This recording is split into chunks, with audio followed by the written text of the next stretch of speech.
My wife cheated on me with her boss, stole $250, $0 from our joint account to fund their affair, and now she's trying to claim the house worth $600, $0 in divorce court. I thought I knew her, but everything's a lie. I never thought I'd be the guy whose wife would cheat on him, steal $250,000 from our joint account, and then try to claim our house in court while lying through her teeth. But that's exactly what happened. The whole thing hit me like a freight train, and I'm still trying to process how I missed all the warning signs. I thought I knew her, thought I knew everything about her. Turns out I didn't know shit. Her name, Jessica. She's a pretty woman, always had a sharp tongue and a bitchy attitude when she didn't get her way. We met in college, got married after a few years of dating, and for a while everything seemed fine. We had a nice house, decent jobs, mine as a project manager, hers as a marketing exec, and a good life. Or so I thought. At first I noticed little things. She'd be secretive about her phone, hiding it. When I came into the room, which I thought was odd but didn't think much of, she'd be on her laptop late at night, deleting files, clearing browser history. She always told me she was working late or that she was catching up on emails. But I saw her phone once when she left it on the table, and her messages were filled with flirtatious texts to her boss, a guy named Mark. I brushed it off, told myself it was harmless, even though deep down I knew better. Then came the bigger signs. She started acting distant, less affectionate, more irritable. She'd go out with her friends and come back late, smelling like perfume I didn't recognize. She'd get defensive if I asked where she'd been. I even found lipstick on her collar once, something she insisted was nothing, that I was imagining things. But I knew she was lying. I had a gut feeling that something was really wrong. The real bombshell dropped when I decided to check our bank account after noticing some strange charges. I was trying to get a handle on our finances because I wanted to plan a vacation. That's when I saw it. A transfer of $250, $0 from our joint account to an account I'd never seen before. My stomach dropped. I looked closer, and there were payments made to some hotel in the city, payments for private dinners, and even a few charges at a luxury jewelry store, all in her name and her boss's name. I couldn't believe it. That kind of money, just gone. I felt like I'd been punched in the gut. I sat there staring at the screen, trying to process what I was seeing. My mind raced. How long had this been going on? Was she planning to leave me? Or was she just using me for money? I didn't know what to feel: anger, betrayal, heartbreak. My wife had been stealing from us, lying to my face, and apparently she was also sleeping with her boss. It was like some sick soap opera I never signed up for. The worst part was the way she lied about everything once I confronted her. I brought her into the living room, showed her the bank statement, and asked her what the hell was going on. Her face went pale, and she tried to deny it, saying I was mistaken, that I must have misunderstood. She told me the money was a loan from her sister, that she was planning to pay it back, and that I was blowing things out of proportion. But I wasn't born yesterday. I knew she was full of shit. She got aggressive, started yelling at me, calling me paranoid and insecure. She said I was overreacting, that she loved me, and that I was being unreasonable. But I could see the truth in her eyes. She was caught, and she knew it. The more she lied, the more I realized how deep this rabbit hole went. And that's when I decided I couldn't ignore it anymore. I had to find out the full truth, and I was going to do whatever it took to get there. After that night, everything changed. I couldn't sleep, couldn't eat. My mind kept circling around what I'd uncovered. The money wasn't just stolen, it was used to fund her affair with Mark, her boss. I found out later that she'd been funneling money into their secret weekends, their dinners, their trips. Every single thing they did, paid for with our savings. It wasn't just an affair, it was an outright theft, and I was the one left holding the bag. I started digging deeper the next morning. I hired a private investigator, something I never thought I'd do, but I needed proof. I needed to see if she was really sleeping with him or just lying about it. I didn't trust her anymore. I wasn't even sure I knew her at all. I was angry, hurt, and feeling betrayed on a level I never thought possible. How could she do this? How could she lie so easily? Within a week, I had enough evidence. Pictures of her and Mark together at that luxury hotel, clearly affectionate. Text messages where she called him her soulmate. and he responded with "Can't wait to see you again." The investigator also confirmed she'd been withdrawing money from our account over the past several months, small amounts at first, then larger sums, all directed toward her secret life. She'd been lying to me for over a year, maybe longer. I decided I had to confront her again, but this time with the proof. I set up a meeting at our house, told her I needed to talk. She tried her usual manipulative tactics, crying, pleading, saying I was overreacting, that I was crazy. She threw herself on the floor, screaming about how she loved me, how she didn't want to lose everything. But I wasn't buying it, not anymore. I played her the recordings I had, the bank statements, the photos. Her face twisted in panic, then anger. "You don't understand," she spat. "This is none of your business. You're just jealous. Mark's the one who's been there for me. You're just a boring, insecure guy who doesn't know how to satisfy his wife." That was the moment I realized she'd become someone I didn't even recognize. The woman I married was gone. Instead, I was face to face with someone who was cold, calculating, and selfish. Her excuses kept coming. She said she was stressed, that Mark was just a friend, that she never meant to hurt me. But her words felt hollow and her tears looked fake. I saw right through her. I was furious, but mostly I felt numb. All those years of trust shattered in a few minutes. I thought about everything, our house, our savings, the future we planned. All stolen, all betrayed. I couldn't believe I'd been so blind. How did I miss it?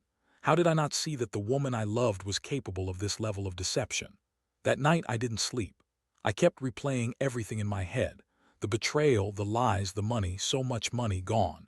I felt like I'd been punched in the stomach repeatedly. The woman I'd trusted with everything had turned out to be a liar, a thief, and a cheater. I was angry at her, but mostly I was angry at myself for not seeing it sooner. I knew I had to make a decision. I couldn't keep living in this chaos. I couldn't keep pretending everything was okay. But the question was, what now? Do I fight for the marriage or cut my losses? Do I try to recover the money or let her take everything? I was in a state of shock, but I knew one thing: my life was about to change forever. The next few days were a blur. I couldn't focus on work, couldn't sleep, and I kept going over everything I'd discovered. The more I thought about it, the angrier I got.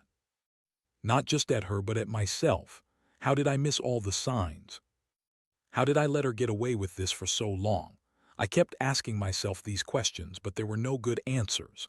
Only the harsh reality that my wife, the woman I loved and trusted, had been lying, stealing, and cheating right under my nose. I decided I needed to get some outside help. Not just a lawyer, but someone who could give me perspective. I started talking to a few friends, but I didn't want to broadcast my whole mess. Instead, I turned to a guy I knew from work, someone who had gone through a divorce himself.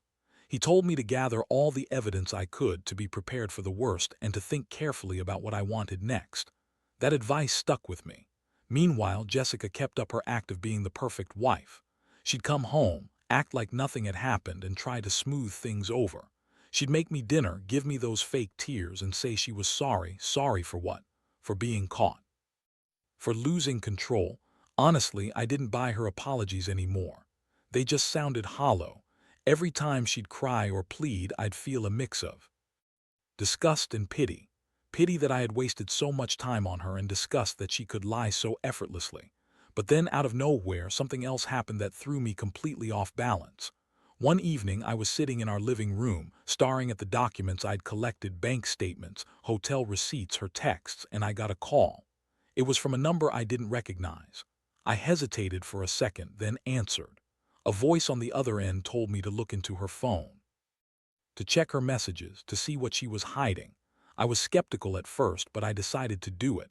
I snuck into her bedroom, grabbed her phone from the charger, and started scrolling. That's when I saw it, a new message thread with Mark. But this time it wasn't just flirtatious talk. It was a detailed plan. They were planning to run away together, to start a new life somewhere else. The messages were full of excitement, promises, and even a timeline. They were serious. My stomach dropped again. I felt sick. All the pieces clicked into place. She was planning to leave me, take the money, and start over with Mark. That's why she'd been so desperate to hide everything. That's why she'd been lying about everything. I realized I'd been played for a fool. I didn't waste any time. I took screenshots of the messages, then confronted her again. This time I was cold, calm, and furious. I showed her the evidence, and her face turned white. She stammered, trying to deny it, but I had her dead to rights. She finally broke down and admitted everything. She confessed she'd been planning to leave, that Mark had promised her a new life, and that she'd taken the money to fund their escape. That was the moment I knew I had to act fast. I contacted my lawyer immediately. I needed to protect what was mine, our house, our savings, everything. I also decided I couldn't stay married to her anymore. I'd been betrayed in every possible way, and I couldn't see a path to forgiveness. I was hurt, angry, and exhausted from the emotional roller coaster. As I sat there looking at her broken, crying face, I realized something else. The person I thought I knew was gone. She was a stranger to me now. The trust was shattered beyond repair. I knew I had to take control of my life again, even if it meant losing everything I'd worked so hard for. I was ready to fight for my future, to make sure she didn't get away with stealing from me and trying to walk away with my house and everything else. That's when I started planning my next move: legal action, financial safeguards, and figuring out how to rebuild my life from the ruins she left behind. Little did I know, this was just the beginning of a long, complicated battle that would test me in ways I never expected. The days that followed were a whirlwind. I hired a top divorce attorney, someone I found recommended by a friend who'd gone through a messy separation. We went over everything: the evidence, her plans, the money she stole, her affair with Mark. It was clear I had a mountain to climb, but I was determined to come out on top. I couldn't let her walk away with everything, especially not the house worth $600, $0, which I knew she'd try to claim in court. In the meantime, I also started documenting everything myself. I kept a detailed journal of her behaviors, her lies, the money she took, and her plans to leave. Every text, every bank statement, every suspicious activity. I knew how these things worked. She'd try to spin her side, deny everything, and make herself look innocent. But I was ready. I had the proof, and I was prepared to fight for what was mine. One night, while going through her phone again, I stumbled upon something that made my blood boil even more. She'd been secretly contacting her friends, trying to spin her story, telling them she was the victim, that I was controlling, that she'd been forced into this. But I also found messages from her sister, who seemed to be complicit or at least aware of her plans. That's when it hit me. This wasn't just a fling or a simple affair. This was a full-blown scheme to dump me, run away with Mark, and take everything she could get. I decided I needed to confront her one last time, but this time with the law involved. I called my lawyer and we drafted a restraining order. I didn't want her near me or the house until everything was sorted. She was furious when I told her. She screamed, called me a controlling bastard, and accused me of ruining her life. But I wasn't about to back down. I was done being played. The court date was set for a few weeks later. Meanwhile, I pushed to freeze her access to our joint accounts and to start the process of dividing our assets. I also contacted the bank to report the theft, and they confirmed that the $250, $0, was indeed gone, most of it spent on her affair, her trips, her jewelry, and her secret life with Mark. I couldn't believe how brazen she'd been, stealing from us and then trying to claim the house in court as if everything was fine. Throughout all this, I felt a mix of emotions: anger, betrayal, sadness, and a strange sense of clarity. I realized I'd been holding on to a fantasy of what our life was supposed to be. The woman I loved had turned out to be a liar and a thief, and I had to accept that I couldn't fix what was broken. I had to let go, fight for what was rightfully mine, and start rebuilding from the wreckage. The night before the court hearing, I sat alone in my living room, staring at the pile of documents, receipts, and screenshots. I felt exhausted but also strangely relieved. I knew this battle wasn't over, but I also knew I had done everything I could. I'd exposed her lies, protected my rights, and prepared myself for whatever was coming next. I wasn't going to let her steal my house, my money, or my dignity. I was ready to fight to the end. The court day finally arrived, and I felt like I was walking into a battlefield. My lawyer had everything prepared: evidence of the theft, proof of her affair, the secret texts, the bank statements showing the $250, $0 she took from us. I sat in the courtroom trying to keep my nerves in check, but inside I was a mess. All those years I'd trusted her, built a life with her, and now I was facing the possibility of losing everything. My house, my savings, maybe even my dignity. Jessica showed up looking as bitchy as ever, dressed to impress, her eyes cold and calculating. She tried to act innocent, giving the judge a sob story about how I was controlling and jealous, how she was just trying to find herself. I could see through her bullshit. I had all the evidence, and I knew exactly what she was trying to do, spin a narrative that made her look like the victim, not the thief or the liar. The hearing was intense.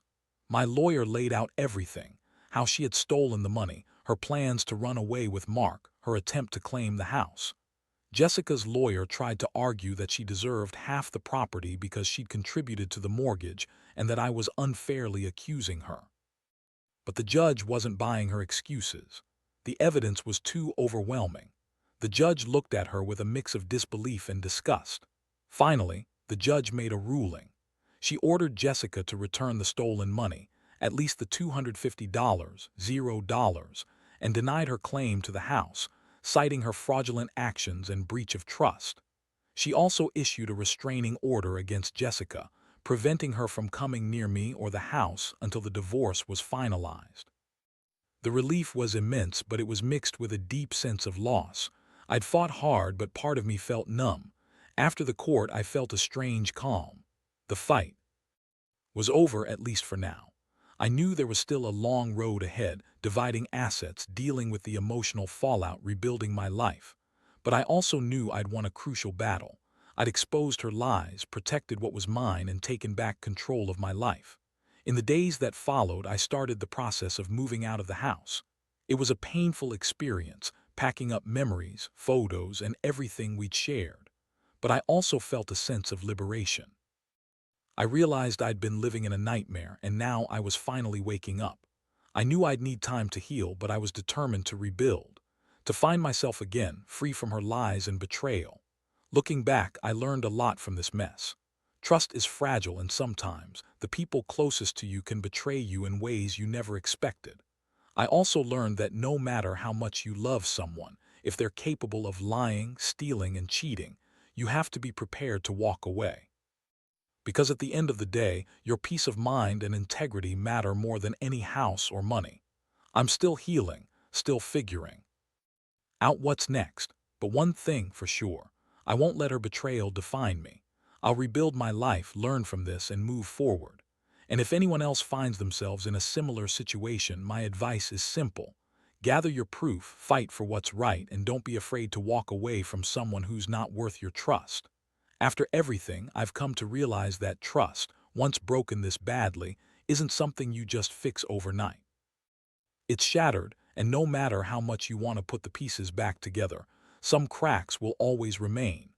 I've learned that the person you think you're married to can turn out to be someone entirely different, a stranger who's been hiding a lie behind a pretty face. That kind of betrayal leaves scars, and healing takes time. The biggest lesson I took from this whole nightmare is that you have to protect yourself, not just financially, but emotionally. I should have seen the signs earlier, but I was blinded by love and routine. Now I know better. If something feels off, it probably is. Trust your gut, keep your eyes open, and don't ignore the little things that seem insignificant at first. They often turn into the big things. I also learned that revenge isn't about hurting her back. It's about reclaiming your life and dignity. I didn't want to stoop to her level, but I also couldn't just sit back and let her walk away with everything. Money, the house, my peace of mind. Standing up for myself, fighting for what's rightfully mine, and exposing her lies gave me a sense of closure I didn't think I'd ever find. It's about taking control again, even when everything feels like it's falling apart. Now I'm focusing on rebuilding. I've started therapy to deal with the emotional fallout, and I'm slowly working on putting my life back together. It's not easy, and some days are worse than others, but I know I'll come out of this stronger. I've also cut ties with her completely. No more calls, no more messages. She's a stranger to me now, and honestly, that feels like a relief. To anyone reading this who's going through something similar, know that you're not alone. It's one of the hardest things to face, but you have the strength to get through it. Gather evidence, protect yourself legally, and don't be afraid to walk away. Your happiness and integrity matter more than any house or money. And in the end, the truth always comes out. It might be painful, but it's freeing. I don't regret fighting for what was right. I don't regret uncovering her lies, no matter how painful it was. Because now I can finally start to move on, to rebuild my life on my own terms. And that's the real victory.